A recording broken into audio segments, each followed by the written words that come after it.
He said, we know you go to Grace Community Church and you do not wear a mask. And they basically told me that they're all of a sudden, after this couple of years of COVID, all of a sudden they're telling me that, and whoever else there was involved, because he said, we are concerned. So they're in fear about being around me. One of the guys, he said, he wanted to tell me that he won't even come over to my house now all of a sudden because of that. And it was shocking to me, and I didn't know how to respond to that or how to answer that in a proper way. Well, let me help you with that, That's Bill. what I'm hoping. Hebrews, we're talking about Hebrews, but Hebrews chapter 2 says, the devil holds men captive to the fear of death all their life long. If you tell people they can die from something, you terrify them. If they have no hope, if they don't know what death means or where they're going, that is the worst possible thing that they can think of. That is why death is called the king of terrors. And you can take something like a virus that will be fatal to 0.1% of a population, 99.9% will survive it, and you can terrify that entire population by just saying it could kill you. Because the fear of death is a gripping fear in the life of every person. And the devil holds them in bondage to that fear, and it is the fear of death. You have to understand, this is how people control other people. The threat of death is the highest way to exercise control over someone. And with the current core of world leaders and government leaders wanting to take control of everyone, they have chosen the most powerful thing they can choose, and that's fear. And that's fear. So I think if I were talking to a friend like that, I would say, would you like to be delivered from that fear? Would you want to have absolutely no fear of death? Would you like to welcome death as a friend? Would you like to be able to say, for to me to live is Christ and to die is gain? Would you like to live without any fear of death, rather anticipating it for what lies beyond in the glories of heaven? I would just go from there to the gospel. He's already set up for that. You're explaining something that's happening to all of us. I was walking in a See's candy store to buy some candy for Patricia, and I came out of the store and I didn't have a mask on, and there was a lady probably nearly my age or close, and she's 10 feet away from me, and she yelled at me, "Sir, what are you?" I'm bringing See's candy to my wife. This is a mission of mercy. And she yells at me and says, "Where's your mask?" And I realized this poor lady is terrified.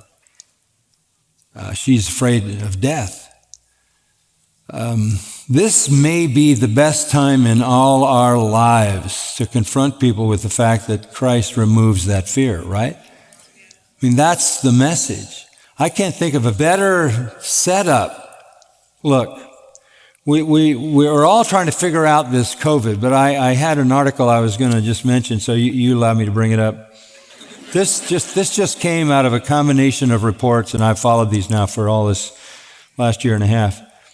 This is from the CDC, the White House COVID team, and some important epidemiologists at Harvard. And here is the conclusion, and this is this week.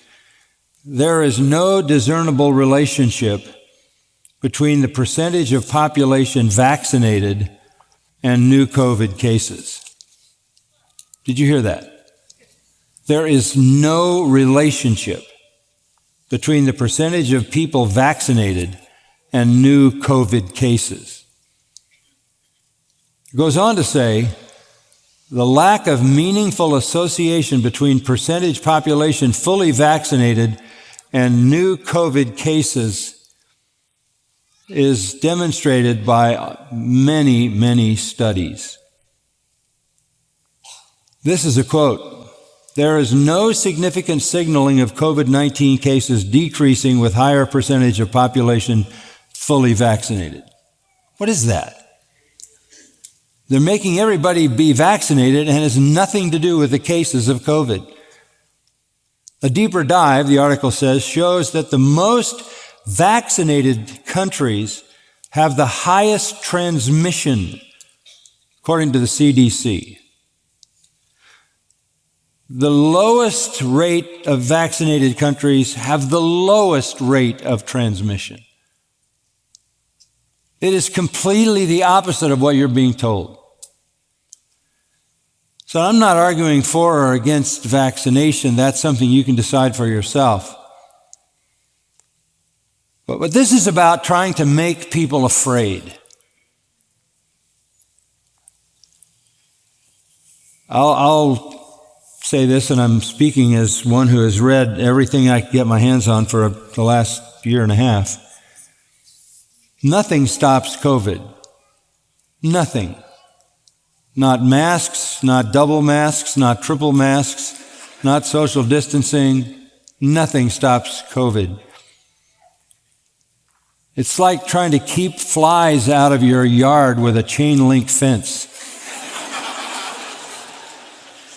This is a microscopic virus. Nothing stops COVID. It goes where it wants to go.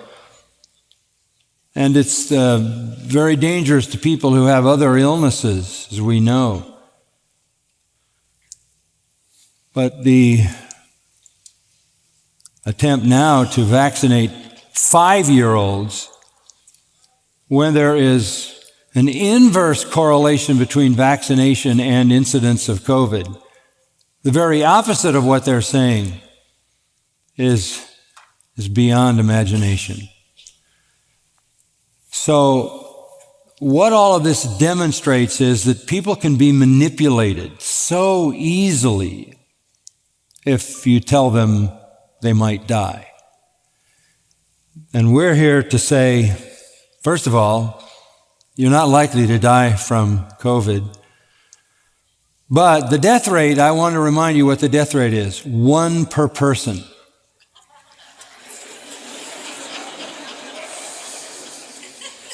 Yeah, might not be COVID, but you'll have 1 death. The important thing is that you not have 2.